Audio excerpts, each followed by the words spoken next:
여러분 안녕하십니까? NBS 뉴스 24입니다. 정부가 공익형직불제를 어떻게 운용할지에 대한 세부 계획을 하루빨리 내놔야 한다는 주장이 거셉니다. 농민들의 혼란을 막고 사업을 원활하게 추진하려면 세부 내용이 빨리 공개돼야 한다는 겁니다. 네, 최근엔 국회 예산정책처가 공익형직불제 세부 내용 공개를 촉구하는 보고서까지 발표했습니다. 농민들은 공익형직불제의 핵심 요소들이 정해지지 않아 상당히 혼란스럽다는 반응입니다. 보도에 윤슬기 기자입니다. 공익형직불제의 세부 내용을 빨리 정해 농민들에게 공개돼야 한다는 목소리가 높아지고 있습니다. 2020년도 예산안에 공익형직불제 개편을 위한 내용이 반영돼 본격적인 개편이 추진될 것으로 예상되지만 정작 정해진 세부 내용이 아무것도 없어서입니다. 국회 예산정책처는 최근 공익형직불제의 소농직불금 대상과 단가체계 등의 세부 내용을 빨리 공개하라고 정부에 촉구했습니다. 예산처는 공익형직불제 개편의 주요 쟁점 분석 보고서를 통해 공익형직불제 개편의 핵심 요소인 소농직불금의 대상과 지급 금액, 직불금 단가 체계와 재배 면적 조정 의무, 농가 준수 의무 등 세부 내용이 정해지지 않은 것은 문제가 있다면서 농가의 혼란을 막고 사업을 원활하게 추진하려면 세부 내용을 빨리 결정해야 한다고 밝혔습니다. 현재 정부는 쌀밭 직불금을 통합하고 소농에는 재배 면적과 상관없이 일정 금액을 지급한다는 직불제 개편의 기본 방향만 제시한 상태입니다. 농림축산식품부는 국회 예산안 심사 과정에서 재정 규모가 결정되면 농민단체와 전문가 등과 협의를 거쳐 세부 내용을 결정하겠다는 입장입니다. 이에 대해 예산정책처는 농식품부의 계획은 순서가 틀렸다고 비판합니다. 원칙대로라면 예산안 편성 세부 내용을 국회에 제출하고 심사를 받아야 하는데 순서가 반대이기 때문입니다. 예산정책처 관계자는 사업의 수혜자가 되는 농민들에게 공익형직불제 개편의 세부 내용을 공개하고 동의를 얻어 사업을 진행하는 것이 정부의 가장 필수적이고 중요한 임무이자 의무라며 농민단체 등의 의견을 폭넓게 수렴해 조속히 세부 내용을 결정해야 한다고 지적합니다. 또한 보고서에는 직불제를 쌀 생산조정제와 연계하려는 정부 구상에 대한 우려도 제기됐습니다. 정부는 직불금 지급 조건으로 쌀농가의 휴경 또는 타작물 재배 등 재배 면적 조정 의무를 부과하는 방안을 검토 중입니다. 하지만 정부 주도보다 민간 주도에 의한 자율적인 수급 조절 제도가 바람직하다는 게 예산정책처의 판단입니다. 쌀 자동시장 격리제에 대해선 시장격리 정책이 감축 대상 보조에 해당하는지 여부를 면밀히 검토하여 신중하게 접근할 필요가 있으며 곡물의 다양한 품목의 시장 안정장치 마련을 위해 농업수입 보장보험을 확대 시행하는 것을 검토할 필요가 있다는 의견을 제시했습니다. 이 밖에도 보고서엔 직불금 부당수령 문제를 해소하고 농가의 상호준수 의무를 강화하는 등의 보완책도 필요하다는 내용이 담겼습니다. 또한 성공적인 직불제 개편을 위해선 무엇보다 국민과 농민들이 공감할 수 있는 가시적인 성과지표를 개발하고 성과관리 체계를 운영하는 것이 중요하다고 강조했습니다. MBS 뉴스 윤슬기입니다. 농촌 인구가 계속 감소하면서 청년층을 농촌으로 어떻게 끌어들이고 또 정착하도록 할 것인지에 대한 방안이 화두로 떠오르고 있습니다. 농촌 인구 유입을 위해 세금을 대폭 깎아줘야 한다는 의견이 제시됐습니다. 김인경 기자가 보도합니다. 농업농촌의 외부 인력을 끌어들이려면 세제 지원을 과감하게 늘려야 한다는 지적이 제기됐습니다. 한국농촌경제연구원은 최근 농업 분야 조세 감면 관련 제도 개선 방안 연구에서 농업 인구가 빠르게 감소하는 상황에서 농업의 인적 기반을 강화하려면 조세 감면 제도를 손질해야 한다고 밝혔습니다. 우선 청년농의 영농 진입을 지원하는 제도 개선이 필요하다고 내다봤습니다. 그러면서 농업에 진입하기 위한 필수적 생산 기반인 농지의 취득세를 감면해야 한다고 제안했습니다. 창업 초기에는 소득도 나지 않고 여러 가지로 생활적인 부분에서도 경제적인 어려움을 겪고 있어서 어떻게든 경제적인 부담을 좀 줄일 필요가 있다고 보고요. 그런 면에서 이제 가장 중요한 필수 요건인 농지를 취득하는 데 있어서 취득세를 감면을 좀 더 확대해 주는 것이 아무래도 이제 농업 분야의 진입 장벽을 낮추는 데 효과적이고 특별히 또 청년농, 신규 진입농에게 더 도움이 되지 않을까라고 생각을 합니다. 청년농의 농해 활동을 지원하는 세제 혜택도 필요하다고 분석했습니다. 많은 청년농들이 영농 진입 초기에 겪는 소득 절벽 문제를 해결하기 위해 농해 활동을 통해 소득을 충당하고 있는 데 따른 겁니다. 농경연은 귀농 귀촌인 또는 청년농을 고용하는 농촌 소재 사업체에 소득세 또는 법인세 감면 혜택을 부여하면 농촌에 있는 사업체들이 신규 진입 농가에 농해 취업 기회를 제공하는 데 적극적일 것이라고 내다봤습니다. 가업을 승계하는 청년농을 위한 상속세 증여세 감면 제도 역시 농경연은 감면폭을 더욱 확대해야 한다는 의견을 제시했습니다. 현재 농업인의 영농 상속공제 한도는 15억 원인데 반해 비슷한 취지로 도입된 중소 중견기업인의 가업 상속공제 한도는 이보다 10배에서 많게는 30배나 많은 200억에서 500억 원에 이릅니다. 농경연은 농업인의 상속공제 한도가 중소 중견기업인보다 훨씬 낮은 데다 실제 자산 규모나 농지 가격 상승, 영농 자녀의 납세 능력 등을 고려하지 못하고 있다면서 한도를 영농 경력별로 차등화해 최대 45억 원까지 확대해야 한다고 주장했습니다. NBS 뉴스 김인경입니다. 연초박이 전북 익산 장전마을의 집단 암 발병 원인이라는 사실이 밝혀지자 연초박 퇴비의 안전성에 대한 우려가 큰데요. 익산시가 속해 있는 전라북도는 아예 도내 연초박 반입을 전면 금지하기로 했습니다. 해외 논문들도 연초박의 위험성을 경고하고 있어서 연초박 퇴비를 둘러싼 안전성 논란이 거세지는 양상입니다. 강창호 기자가 보도합니다. 담뱃잎 찌꺼기인 연초박의 반입을 전면 금지하는 지자체가 나왔습니다. 전라북도는 도내 시군에 비료 신규 사업장 사업 검토 시 운반처 확인 등을 통해 연초박 반입을 전면 금지하라는 공문을 보냈습니다. 연초박이 익산 장전마을 집단 암 발병의 원인으로 밝혀짐에 따라 전북도가 특단의 조치를 취한 겁니다. 전북도는 기존 비료 사업장에 대해서도 2009년 이후 반입된 폐기물 전체에 대한 자료를 한국환경공단에 요청해 전수조사를 실시했습니다. 전북도에서는 비료업체 4곳이 지난해까지 연초박을 반입해 퇴비 원료로 사용한 것으로 알려졌습니다. 전북도는 연초박을 재활용 대상으로 허가받은 사업장 등에 대한 허가 변경을 통해 연초박을 전면 퇴출한다는 방침입니다.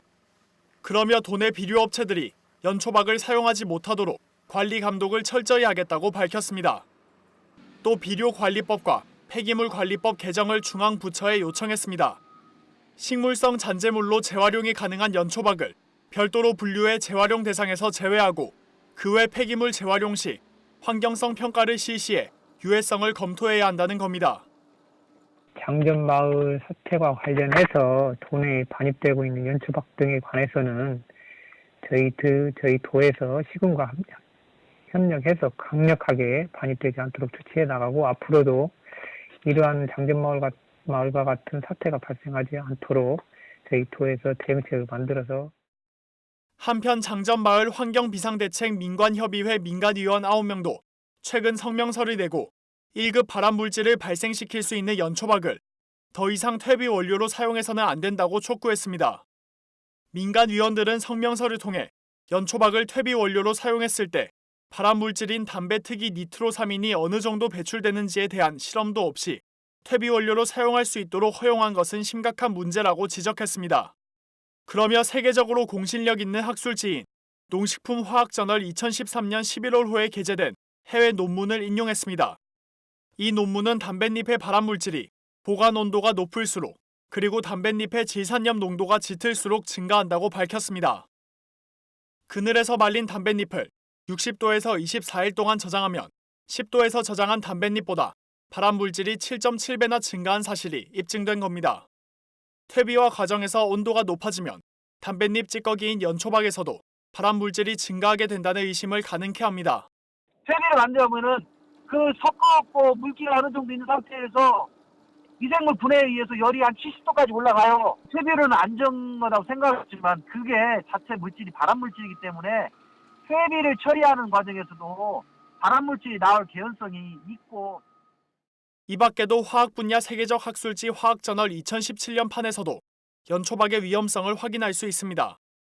여기에 실린 연구 논문은 연초박이 퇴비화 과정에서 축산 분뇨와 반응해 발암물질을 생성한다는 내용을 담고 있습니다. 연초박 퇴비를 둘러싼 유해성 논란이 뜨거운 만큼 관계 당국의 철저한 안전성 검사가 시급해 보입니다. MBS 뉴스 강창호입니다. 어려울 때 서로 돕는 농촌의 미풍양속이 점차 사라져가고 있는 것으로 조사됐습니다. 또 농촌 주민들의 낮은 여가 생활 만족도 역시 여전히 개선되지 않고 있습니다. 통계청이 최근 이 같은 내용이 담긴 2019년 사회조사 결과를 내놨습니다. 전국에 거주하는 만 13세 이상 가구원 3만 7천 명을 대상으로 복지, 사회 참여, 문화와 여가, 소득과 소비, 노동 수준을 조사한 결과 우리나라가 불신 사회로 치닫고 있는 것으로 나타났습니다. 우리나라를 믿을 수 있다고 응답한 비율은 50.9%로 믿을 수 없다고 응답한 49.1%보다 고작 1.8%포인트 높았습니다. 국민의 절반이 우리 사회를 믿지 못하는 겁니다. 또 갑자기 큰 돈을 빌려야 할 경우 도움을 청할 사람이 있느냐는 질문에 농어촌 주민 47.1%가 있다고 답한 반면 도시민은 52.4%가 그렇다고 답해 오히려 농어촌 주민이 도시민보다 5.3%포인트나 낮았습니다. 도시가 농촌보다 삭막하다는 일반적인 인식과 다르게 나타난 겁니다. 낙심하거나 우울해서 이야기 상대가 필요할 경우 도움을 청할 사람이 있느냐는 질문에도 있다고 답한 비율이 농어촌 주민은 80.3%로 도시민보다 3.7%포인트 낮았습니다. 앞선 두 질문 모두 지난 2017년 조사에서보다 격차가 더 벌어졌습니다. 사회적 관계망에서 특정 상황이 발생했을 때 도움을 받을 수 있는 사람 수는 모든 영역에서 3명 미만으로 2년 전에 비해서 소폭 감소한 경향을 보였습니다. 도움받을 수 있는 사람이 있다고 응답한 비중이 농촌 지역의 경우 도시 지역보다 상대적으로 낮게 나타났으며 도움받을 수 있는 사람 수도 도시 지역보다 같거나 조금 적게 나타났습니다. 열악한 여가 문화 환경도 좀처럼 나아지지 않고 있습니다. 여가 시간 활용에 만족한다고 응답한 농어촌 주민 비율은 26.8%로 29.2%를 나타낸 도시민보다 2.4%포인트 낮았습니다. 이러한 격차는 2%포인트 차이를 보였던 2017년보다 더욱 커졌습니다. 농어촌 주민과 도시민 모두 가장 큰 불만족의 원인으로 경제적 부담을 꼽았지만 이를 선택한 농어촌 주민의 비율은 44.6%로 54%인 도시민보다 낮았습니다. 대신 시간 부족, 여가 시설 부족을 선택한 농어촌 주민 비율은 각각 26.7%, 3.1%로 도시민보다 높았습니다. 농어촌 주민의 문화시설 이용률도 도시민보다 저조했습니다. 지난 1년 동안 단 한 번이라도 문화예술 및 스포츠를 관람한 적 있다고 응답한 농어촌 주민은 54%로 68.8%가 그렇다고 답한 도시민보다 크게 적었습니다. 관광명소와 놀이공원 등 레저시설을 이용한 비율도 농어촌 주민은 70%, 도시민은 74.2%로 농어촌 주민이 4.2%포인트 더 낮았습니다. 전북 완주는 임금님께 진상할 정도로 질 좋은 생강이 나오는 곳으로 유명한데요. 바로 이곳에서 7대째 생강 농사를 지으며 옛 저장 방식을 이어가는 사람이 있어서 화제입니다. 생강의 또 다른 변신을 꿈꾸는 도성진실에 이현경 기자가 만나봤습니다. 전국적으로 유명한 생강이 있다고 해 한 걸음에 달려간 완주. 그런데 생강밭이 아니라 창고로 데려갑니다. 이 생강들은 방금 밭에서 캐낸 것 같아 보이지만 놀랍게도 수확한 지 1년이나 지났다고 합니다. 생강 저장법이 다르기 때문이라는데요. 도성진 대표에게 비법을 물어보니 이번엔 뜬금없이 툇마루 밑으로 들어갑니다. 이곳은 대체 뭐 하는 곳일까요? 이 위로는 구들장이 갑니다. 구들장. 그래서 온도가 겨울에는 따뜻하게 장작을 떼면 따뜻하게 돼서 밑에는 여기 조금만 파도 물이 올라와요. 습이 많습니다. 그래서 습도와 온도가 같이 일정하게 맞춰져서 생강이 이렇게 오랫동안 보관할 수 있었던 거죠. 온돌식 토굴은 겨울에도 14도에서 15도로 온도를 유지해 냉기나 습기에 약한 생강을 장기 보관할 수 있다는데요. 벌써 7대째 명맥을 이어온 온돌식 생강 토굴은 올해 그 가치를 인정받아 국가 중요 농업유산으로 지정받았습니다. 이 방법을 현대적으로 계승해 도 대표의 생강은 오랫동안 싱싱하게 유지될 수 있었던 겁니다. 15년간 외국계 금융회사에서 일했지만 평생 직장은 없다는 생각에 생강 농사를 물려받기로 했다는 도성진 대표. 그의 첫 작품은 발효 생강차입니다. 발효로 생강 특유의 매운맛을 잡은 건데요. 하지만 생강은 발효가 잘 되지도 않을 뿐더러 효소를 넣어 발효를 억지로 하면 신맛이 강해져 상품성이 떨어졌습니다. 쪽잠을 자면서도 매달린 지 1년. 유기농 설탕과 흑설탕의 황금 배합을 찾아냈고 생강과 어울리는 대추까지 넣어 지금의 발효 생강차가 완성됐습니다. 특히 생강차는 전주 국제발효식품 엑스포에서 전북 도지사상을 수상했습니다. 하지만 지금의 맛과 상품성을 인정받기까지 하루의 명함을 1000장씩 돌린 만큼 발품을 팔아야 했다고 합니다. 판로 개척을 하는 게 가장 많이 힘들었던 것 같아요. 하기 위해서 박람회라든지 뭐 이런 데 1년에 한 10번 이상 이렇게 나가기도 하고. 자고 일어나니 스타가 된 사람도 있다지만 이곳의 모든 제품은 하루아침에 뚝딱 만들어지지 않았습니다. 생강 수확부터 제품 생산까지 100% 수작업으로 만들기 때문입니다. 지금은 기계도 나왔다더만은 기계로 피는 것은 이제 손같이 완전한 제품이 아닌 것 같더라고요. 그래서 이렇게 전부 손으로 지금 해요. 이렇게. 서울을 수차례 오가며 궁중요리연구가에게 그 비법을 전수받은 편강은 100% 우리 농산물로 만든 치자, 말차, 비트가루로 물을 들여 보는 즐거움도 큰데요. 이곳 편강의 차별점은 단순히 미적인 것만이 아니라고 합니다. 다른 편강들은 대부분 두껍고 그다음에 설탕이 많고 수분이 많아서 냉장고 보관을 해야 되는데요. 얘는 냉장 보관하고 않고 실온에 보관해서 또 바삭거리면 식감이 좋다라는 거, 과자처럼 먹을 수 있어서 그게 좀 특징입니다. 지난해 매출은 무려 2억 원. 연간 소비되는 생강만 해도 20톤이 넘습니다. 매일 쏟아지는 주문만 100여 건이라 생산이 주문을 따라가지 못할 정도입니다. 정갈하고 오색 빛깔이 고운 편강은 지난해 전북 관광기념상품 100선에도 선정되는 영광을 누렸다고 합니다. 그렇다면 도성진 씨의 다음 목표는 무엇일까요?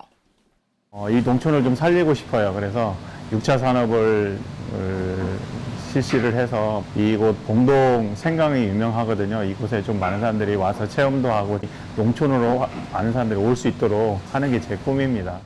할아버지의 할아버지에게서 7대째 내려온 생강 저장법으로 제2의 인생을 꿈꾸는 도성진 대표. 그가 변신시킬 봉동 생강의 다음 모습이 기대됩니다. NBS 뉴스 이영경입니다.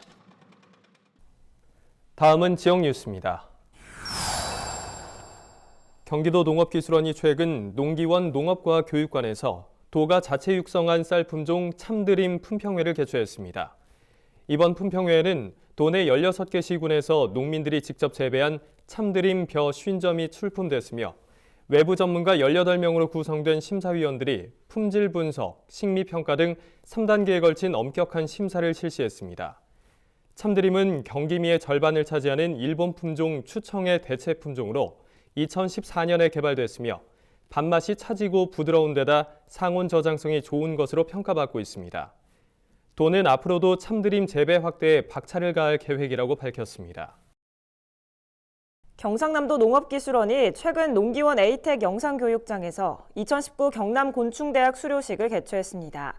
이번에 수료한 교육생은 총 33명으로 지난 4월부터 11월까지 이론 61시간, 현장 43시간 등 총 104시간의 교육을 이수했습니다. 올해 수업에서는 고품질 곤충 생산과 유통기술, 곤충을 활용한 6차 산업 사례 등이 집중 교육됐습니다. 한편 도농기원은 지난 2013년 곤충산업 인력 양성기관으로 지정돼 지난해 첫 개강을 시작으로 올해까지 곤충대학 수료생을 95명 배출했습니다. 제주도가 최근 제주대학교 친환경 농업연구소에서 제주 표고버섯 공동 브랜드 디자인을 개발했습니다. 이번에 개발한 디자인은 제주 표고버섯 공동 브랜드와 상품 디자인 5종으로 포장 디자인은 도내 표고버섯 재배 농가들이 선정했습니다. 도는 이들 디자인을 도내에서 생산한 표고버섯 판매에 활용할 계획이며 이를 통해 제주 표고버섯의 가치를 높이고 생산자들의 소득 향상에도 기여할 것으로 기대하고 있습니다. 아울러 도는 올해 말까지 표고버섯 산업 활성화를 위한 발전 계획을 수립하고 단계적으로 육성 지원해 나갈 계획입니다. 경상북도는 최근 울진군청에서 소나무 재선충병 방제 지역협의회를 개최했습니다. 이번 협의회는 본격적인 소나무 재선충병 방제 시기에 맞춰 관계 전문가의 의견을 청취하고 유관기관 간 방제 정보를 공유하고자 마련됐습니다. 40여 명의 관계자들이 참석한 가운데 열린 이날 회의는 도의 소나무 재선충병 방제 대책에 대한 설명을 시작으로 피해 현황 분석과 방제 전략 제시 순으로 진행됐습니다. 한편 지난해 도내 소나무 재선충병 피해 규모는 15만 본이며 올해 병 발생 가능성이 높은 소나무는 13만 본 정도로 추정됩니다. 저희가 준비한 소식은 여기까지입니다. NBS 뉴스 24 마칩니다. 함께해 주신 여러분 고맙습니다.